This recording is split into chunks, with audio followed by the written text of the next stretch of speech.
Salut à tous, c'est Ardoni, j'espère que vous allez bien. Et oui, j'ai remis l'ancien micro, il est mieux, non?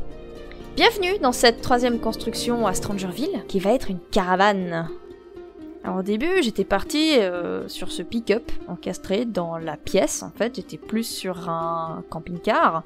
Et puis j'avais caché la misère avec l'outil plateforme. Compliqué. Je me suis rendu compte qu'une caravane n'était pas parfaitement rectangulaire, alors il fallait que je joue avec les arrondis des toitures pour donner une impression de vraie caravane. Et sur ce point, je crois que je me suis pas trop mal débrouillée en fait. J'ai avancé la toiture à l'avant, comme sur mes références, mais je dois avouer que ça rendait un peu bizarre. Je pensais faire un cinéma d'extérieur ici, avec un trait de terrain repère de jaune, et puis, comme il a fini derrière le saloon, pourquoi en refaire un ? Et puis, en regardant les autres terrains disponibles dans le centre-ville, ça collait pas pour une caravane. Je n'avais pas envie de construire une maison classique. Pour une fois qu'on peut faire une caravane ou un camping-car sur un parking dédié à ça, c'est l'occasion ou jamais.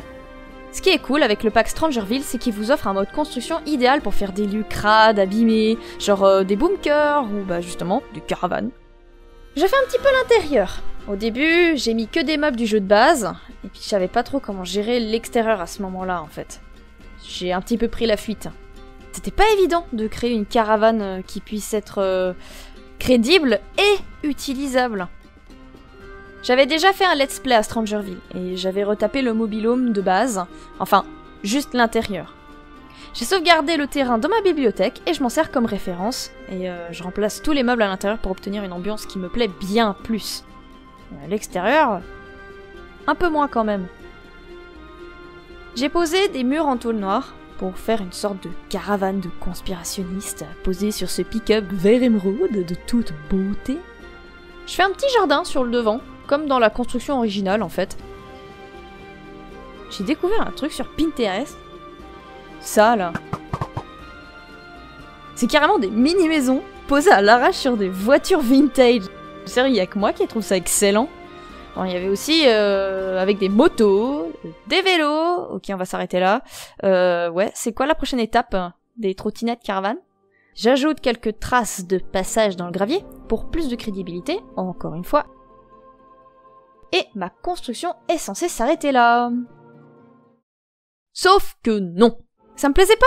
Première chose que je devais absolument corriger, c'était le mur extérieur. Cette caravane toute noire là, ça va pas. Et c'est finalement le mur de pierre de À la fac qui va sauver cette caravane. Mais j'avais un autre problème. Cette pauvre voiture là qui semblait bien trop petite et puis des roues pour ma caravane.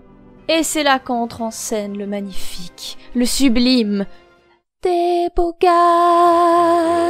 Pour la santé mentale de chacun, le passage de recherche longue et fastidieuse dans le débogage vous a été épargné, cordialement. Et j'ai trouvé une remorque, yes! Je galère comme jamais pour caler la remorque sous le bloc de la pièce. Je trouve finalement un tuto et déplace en fait la caravane sur l'étage du dessus, et je rabaisse le tout sur ma remorque correctement placée au préalable. Je décore un peu l'intérieur avec des bouteilles vides et du papier journal posé au sol, et boum, on a notre caravane miteuse. N'hésitez pas à vous abonner et à liker la vidéo si mon contenu vous plaît. Moi sur ce, je vous dis à la prochaine vidéo. Portez-vous bien. Salut!